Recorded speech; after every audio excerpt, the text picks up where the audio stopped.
Alright, balikan ko po yung mga ah, tanong ko kay Attorney Roque.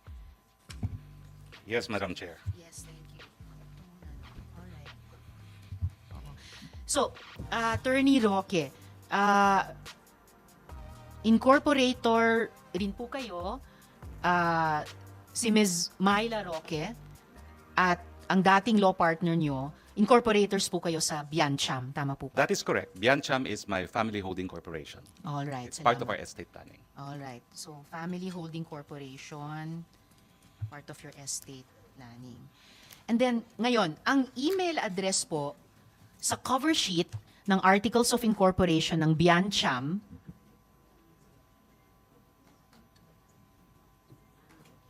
alright, so verbally i-redact ko na lang, hindi ko na lang babanggitin yung email address.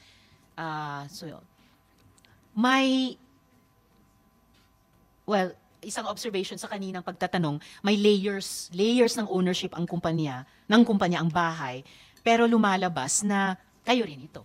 Well, I've never denied that, and that's why I said that I have an interest in that house. But it has to be emphasized na for purposes of search warrants, they have to specify the registered owner ng bahay. Kaya nga po, una-una, dinideny ko po na na-raid yung bahay ko dahil wala pong search warrant doon sa nangyari. Ang meron lang po, mission order at pag-aresto ng Bureau of Immigration sa 2 Chinese nationals. So mission order po ang nag-cover ng raid. Hindi po raid. Ang Ang apprehension po. Kasi ang raid po, apprehension. wala pong search warrant at may abogado naman po yung mga foreigners na nakatira ron, hindi po sila pinapasok because under the Constitution and the Bill of Rights apply also to foreigners, hindi po sila po pwedeng pumasok na walang search warrant. Briefly, Attorney Roque, I'll leave you to just ask a related question sa BI. Mission order lamang daw ang dala at walang warrant. Can you educate a non-law enforcer like me? Yes, Madam Chair. We confirm na during the arrest, the BI used the mission order. Wala pong search warrant. Walang warrant of arrest. Alright, so apprehended yung 2 tao at nasa custody ngayon ng PAOK. Yes, Madam Chair. Alright, salamat po. Back to Attorney Roque. Can I Yes, Madam confirm, can I confirm lang po na your wife, Ms. Myla Roque, is the managing director of Biancham since 2015 ayon sa annual report ng Pag-ibig. Well, she was with Pag-ibig and she was managing director of Biancham, but she resigned. She resigned. po? I cannot remember exactly when, but as I said, we filed an application to be part of the AFAB property and we appended a feasibility study. Meron pong malicious report sa media making it appear na yun ang kinikita na namin. E yan po ay feasibility study. The requirement po yan ng AFAB kung kayo po ay mag-apply para maging kabahagi ng teritoryo ng AFAB. So dahil po doon, ayaw ng misis ko yung ganyang mga kontrobersiya, sabi po niya, I want out. At kaya nga po, ang nangyari po dyan, talagang nag-withdraw din kami doon sa project na yan because my wife said, I really want out. I want my privacy. No? At yan po ang dahilan kung bakit nagkaroon po ng change of ownership. At yan din po ang dahilan kung bakit recently, we are now taking moves to reclaim Biancham, no? Except that my wife really says, I want out. And that's also why we are contemplating even a separation of property para malinaw na hindi siya may involve sa aking mga business undertakings. The decision was made also because we had business reversals in a solar project kung saan doon ko po iniinganyo yung Whirlwind company, no? And we lost a substantial amount of money in that business transaction. Alright.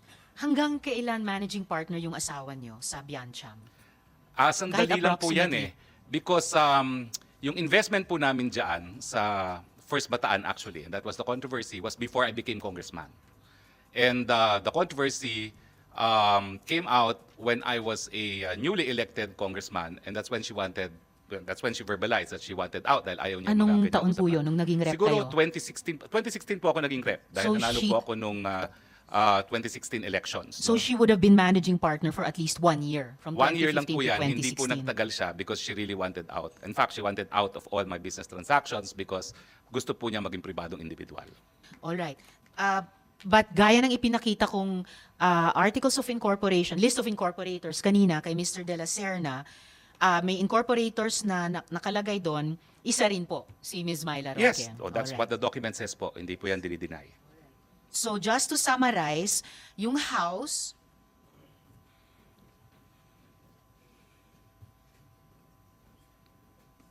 alright. Okay, before I summarize, regarding yung pinaplano yung takeover sa Biancham, so ibig sabihin ba, bibilihin nyo yung shares ni AR? Bibilin de la Serna? Bibilihin nyo yung shares ng ibang shareholders? Or kaninong shares or kani-kaninong shares ang bibili ninyo para ma-effect yung takeover? Ang share po ni R is 1 share. Ang tawag lang po dyan, qualifying. Kasi bago po naamindahan ang corporation code, kinakailangan meron 5 na directors at 5 incorporators. Ngayon po pwede na pong magkaroon ng one-man corporation. So kaya po yung mga nakalagay po dyan na 1 shareholder lamang, they are what is known as qualifying shares para makumpleto yung 5. Now, ang nangyari po kasi dyan is dahil we were also applying for an AFAB accreditation and at that time sa Kongreso po, nagkaring malaking issue yung pag-aari ni Congressman Florendo sa Tadeco, minabuti na rin po namin na lumabas muna doon sa investment sa Bataan. So nalugi po kami doon pero binalik ang pera namin na wala namang bawas, na wala lang kami ng interest. So yun po ang dahilan kung bakit nagbago po yung shareholdings ng Biancham. No? Pero ngayon po, as we speak, and even before this controversy, the papers are being drawn na babalik po ako. No? I'm going to repurchase the shares and I will register it soon. No? Dahil malinaw naman ang gusto mangyari ni Mrs. basta wala siyang kinalaman doon sa mga negosyo na pinapasok ko. So magiging malinaw kung ano yung sa kanya, ano yung sa akin, at para ang isusugal ko lang, to quote her words, is yung sa akin lang at hindi niya isusugal yung sa kanya at sa pamilya.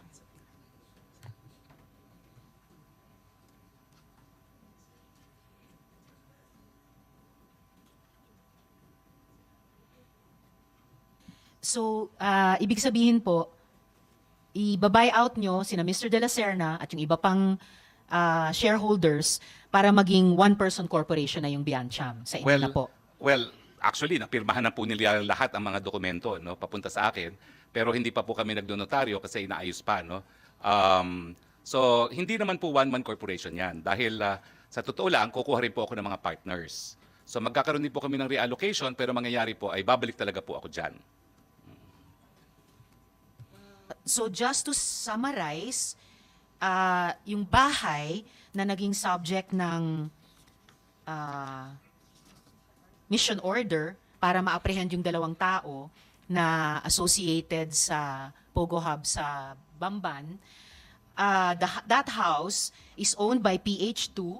PH2 is owned by Biancham, and your wife was managing director for about a year of Biancham. Yes po. All yes. right. So we will just do more research on that. And because it is owned by PH2, Madam Chair, corporation under the laws approved by Congress have separate personalities from the individuals constituting the corporation. Sige po. So those are my questions. No, sorry.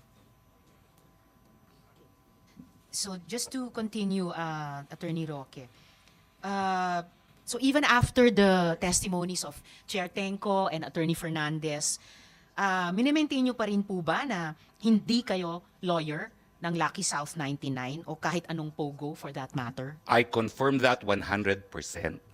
And the reason po is, dala-dala ko po ngayon ng mga dokumento. Alam niyo po, ang attorney-client relations, kinakailangan po yan magkasundo ang partido because it is the highest fiduciary relationship. Kaya nga po yung tinatawag na attorney-client privilege, biski dito po sa Kongreso, hindi nyo mapapakontep kapag na-invoke yung attorney-client privilege. At sa totoo lang Within po, certain limitations, of course. at sa totoo lang po, sana kinuha po ako ng Lucky Star na abogado. Bakit po? Dahil yung raid sa PORAC, unconstitutional po yan. Nag-raid po sila, kumuha sila ng warrant of arrest galing sa Bulacan judge outside of jurisdiction. Excuse me, sige. Well, Hindi natin ano na ini-investiga po? yung raid. We are investigating Yes, the ma'am, but I'm POGO. just saying So, kasi- please just make your Yeah, answer mabilis to lang this po. short. Kasi Yes. it was actually just a yes or no Ma'am, question. ma'am, let us be fair because you have been insinuating I am a lawyer for Lucky South.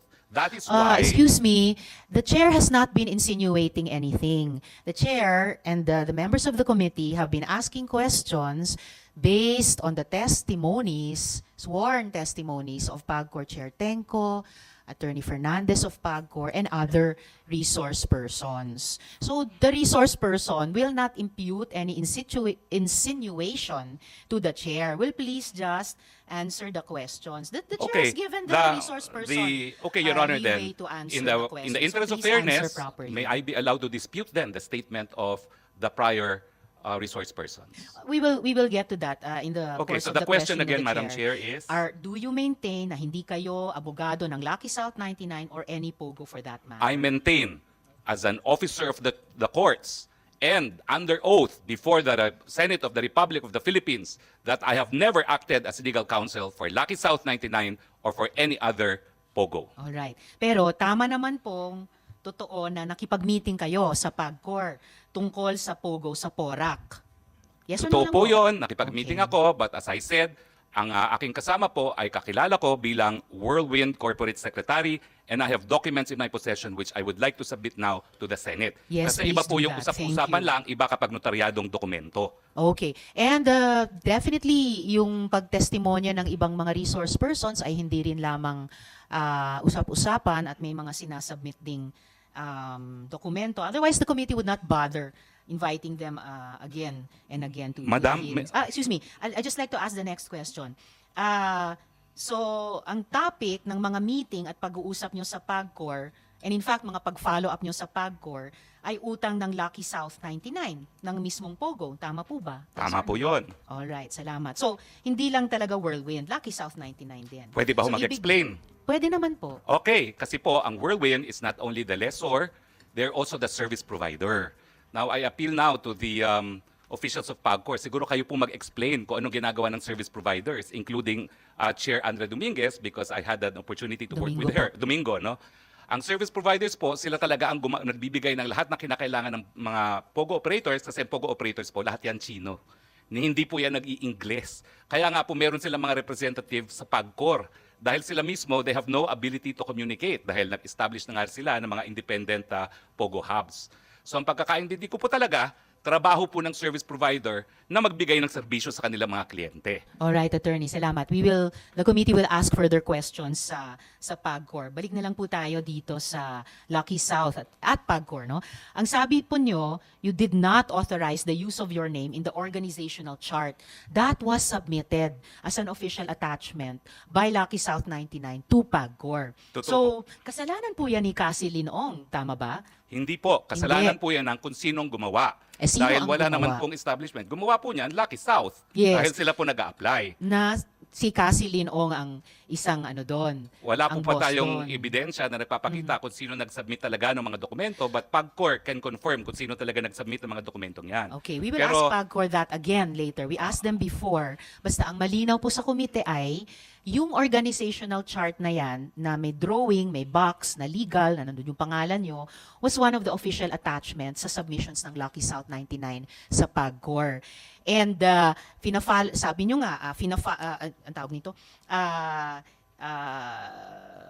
yung obligasyon ng POGO na Lucky Star sa PAGCOR ang pinag-uusapan ninyo sa PAGCOR. So, due diligence, bilang abogado, dun sa mga diskusyong iyon, alam nyo kung ano yung mga dokumentong sinumite, alam nyo yung mga official attachments na nakalagay doon. Did you confront Cassie Linong about this? Or kinasuhan nyo ba siya na kung bakit nandun yung pangalan nyo sa organizational chart? Madam, nagagalit po kayo dahil sinasabi nyo, binibigay ko ng mga salita ang inyong bibig. Pero right now, Hindi you naman already ako assume... nagagalit. Sinasabi ko lang wag nyong gawin Oo, yun. pero ngayon po, sinabi nyo, you again insinuated that I had anything to do with the document. Ayan nga po sinasabi ko. As far as I know po... Attorney, please stop using that offensive verb insinuating.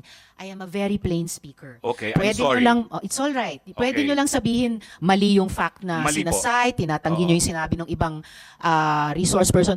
4 na taon na pong itong investigasyon. Halos wala na pong nag-insinuate kasi dire-diretso na pong mag-usap. Okay, so please tell the committee, kinonfront nyo ba si Cassie Linong or kinasuhan nyo ba siya? Bakit nandyan yung pangalan nyo sa organization? Well, unang-una po, nalaman ko lang na nandun ang aking pangalan nung nag-hearing po last time dito na sinabi ni Chairman Altenco. Pero bilang abogado and naging professor ng constitutional law, I'm familiar with the rules of the Senate. And the Senate says that in proving facts, the rules of court apply in the suppletory character. I don't need to argue with you about Opo, that, Attorney. pero But you ang don't need sinasabi to, ko lang excuse po- me, sandali po. You don't need to tell the committee what the rules of the Senate Well, are. I'm just Please citing just po. answer our question. You don't My need to answer cite, po it's not is necessary. that document is only evidence of its existence. Pero para patunayan po yung katotohanan na nakalasaad sa dokumentong yan, dapat meron pong testigo na nakakita ng ginawa yung dokumentong yan, o di naman kaya testigo ng gumawa ng dokumentong yan, o di naman kaya yung testigo na pumirma ng dokumentong yan. Actually, Pag as wala I po said yan, earlier, hindi excuse me, po excuse siya me. po No, no, pwede. no, no, excuse Ma'am, me. excuse me No, kasi no, excuse me, Attorney Roque. I'm sorry, madam, but I am a it's all resource right. person invited. Yes, you are. I Wait, was wait, asked let me to finish. answer. Yes, you Hindi ko po already answered in maintindihan, excess. Kapag gusto niyo Sandali akong po. tumigil, papatigil niyo kapag ako nag-explain. Yes. I thought we were engaged in the Attorney. search for the truth. Oh, definitely we are. Attorney Roque, what I am Chair, saying, Madam yes, and Chair. Sherwin. Attorney Roque, please be reminded to respect the chairperson. I'm very respectful, Madam Chair. Paano respectful na nagsasalita siya, sinasabayan mo siya? I apologize, Senator Gatchalian. One more, I and apologize. I will cite you in contempt. And if you disrespect the chairperson, we'll be compelled to cite you in contempt. I understand and I apologize. Huwag mo naman Your Honor. sabayan siya, nagsasalita siya, siya ang chairperson. Okay, Your Honor. I understand. I apologize. Salamat, Sen. Sherwin. At salamat, Attorney Roque, sa apology nyo kay Sen. Sherwin. All I'm saying is, there is no need for any resource person to cite the rules of the Senate to a Senate committee. We know that. So please just answer the questions which are being asked of each resource person at length with an embarrassment of time para masagot nyo yung mga tanong. But please stick to the topics and do not lecture a Senate committee about the rules of the Senate committee. We know that. We correct ourselves kapag lumalabag kami doon. So, I suppose your answer is hindi kayo nagreklamo kay Cassie Leong at hindi nyo siya kinasuhan kung bakit nandun yung pangalan nyo sa chart. As I said, Madam, nalaman ko lang po yung pangalan ko nasa chart during the last hearing.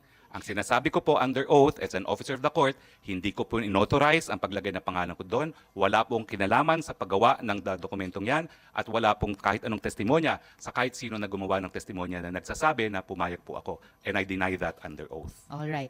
And sa interview nyo naman po kina Ted Filon at DJ Chacha, inamin nyo, quote, dinulog sa akin yung problema ni Cassie yung nangyari sa Lucky South. So mula mismo sa bibig ninyo, interes ng mismong Pogo ang miniting at fina-follow up nyo o inaareglo sa PAGCOR. Kasi nga po, si Cassie ay service provider ng Lucky South. So gaya po ng sinagot din ni Dennis Cunanan, pag may problema ang Lucky South, tumatawag sila doon sa mga tao na tutulungan sila dahil hindi nga po nag-i-English yung mga yan. Okay. So but whether service provider o ano pa man, dinulog nyo yung problema ni Miss Cassie Leong at ng Lucky South na isang Pogo, idinulog nyo sa PAGCOR. Dinulog ko Yun yung po malinaw. Alright. dahil pinakiusapan po ako nung service provider dahil wala po akong kahit sinong kakilala sa Lucky South. Well, kilala nyo si Cassie Leong, siya, Lucky South po siya. Ay hindi ko po siya kakilala as Lucky South dahil ito po mga dokumento nagpapakita na siya ay pumirma sa mga pleadings na ginawa ko nung ako po'y retain mga 2 weeks after that meeting para sa kasong ejectment. Kaya nga po paulit-ulit ako, hindi po nagtagal. Matapos yung meeting na yon, dinulog po sa akin itong mga kaso.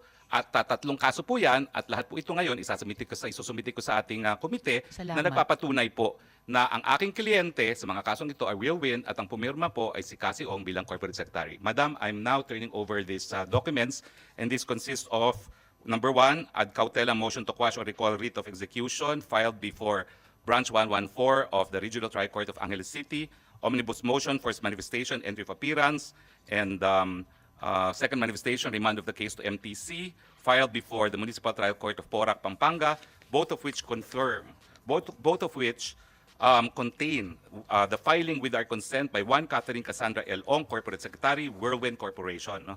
And of course, the third one is a petition for annulment of judgment with application for temporary restraining order and writ of preliminary injunction, docketed as CA GR number 18013, filed with the Court of Appeals, also bearing verification and consent signed by Cassandra L. Ong as Corporate Secretary of Whirlwind Corporation. Salamat, May I submit Attorney. these Yes, documents to the COMSEC, paki-receive kay Attorney Corporate Roque. Secretary, Your Honor. To the Committee Secretary. Yes, thank you. I to the Committee Secretary. Yes. Speaking of Cassie Leong again, in contact po ba kayo sa kanya? Baka naman pwede niyong sabihan siya na mag-show up na dito. I will advise her to show up dahil kinakailangan talaga, especially to prove kung ano talaga yung reklamo niya kay Mr. Dennis Cunanan. Salamat. At kung nasa Singapore na siya, malapit lang naman mag-fly back. Ngayon, Attorney, Lucky South 99 has had issues of criminality and illegal activity since 2021 and yet pinacilitate nyo itong problem-solving session sa PAGCOR. Bakit po? Ma'am, ang totoo po dyan ay, again, PAGCOR should be the one to clarify this. Yung na-in-trouble po dyan is a sub-licensee. Dahil tinanong ko po si Cassie dyan. Yung panahon po na meron pang sub-licensee at mother's title po, mother license ang Lucky South, ang na-in-trouble po dyan ay hindi po doon sa Porac. Doon po siya sa Friendship Highway. So it is a Saan po yun? sub-licensee. Anong pangalan ang at Friendship saan? Highway po ay, it's also in Angeles City, no? Not in Porac anymore.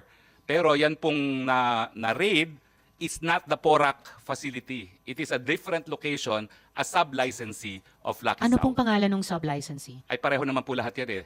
And the PAGCOR officials can confirm this. So it's also Um, Lucky South 99? Well, because ginagamit po nila yung lisensya dahil nung unang panahon, allowed po ang mga sub-licensee at nandiyan naman po ang past and present leadership ng PAGCOR. Kaya hindi po naapektuhan ang operation ng Lucky South dahil na-establish naman na hindi po yung Lucky South na nag-ooperate sa Porac ang may pagkakasala dun sa raid na yon. Well, definitely the committee will get back to the current PAGCOR chair dahil napaka-unequivocal yung pagkasabi na Lucky South 99 mismo ang may problema. Okay, so Attorney, so ayaw nyo mang amining, abogado kayo ng Pogo, malinaw na abogado naman kayo ng taga-areglo ng Pogo. O, Pwede bukod naman pa po dyan, yan. excuse me Attorney, sandali po. Bukod pa dyan, ang pag-areglong ginawa nyo sa PAGCOR, nangyari noong 2023. Pero gaya ng nabanggit ko kanina, noong 2022 pa lang, ni-raid na ang Lucky South 99 dahil sa human trafficking. At hindi po isang sub-licensee ng Lucky South sa Friendship Highway o kahit saan pa man, but yung Lucky South dun sa Porac. Ito po ang tanong ko. Sa kabila ng lahat ng yan, at kahit alam yung trabaho ng Whirlwind, no? Whirlwind na protektahan ang interes ng Pogong may track record ng kriminalidad, pumayag pa rin kayong maging abogado nila. Tama po ba? Tama po yun kasi wala naman akong nalaman na merong raid noong 2021. Kasi na-meet ko na lang po sila tapos ng eleksyon. Na-meet ko na sila nung bumalik na ako sa aking private practice 2022 at hindi ko naman sinusubaybayan kung sino talaga yung mga na-raid ng 2021. At ang pagkakaalam ko po, sila ay Whirlwind kasi nga po 2 weeks after our meeting, lahat ng dokumento na pinirmahan nila kung saan nila ako retain as lawyer ay sa ngalan po ng Whirlwind. Again, fully documented po yan. So pero ang nasa likod ng isip ko kasi yung pagpulong nyo ni Cassie Leong ng Lucky South 99 sa PAGCOR. So,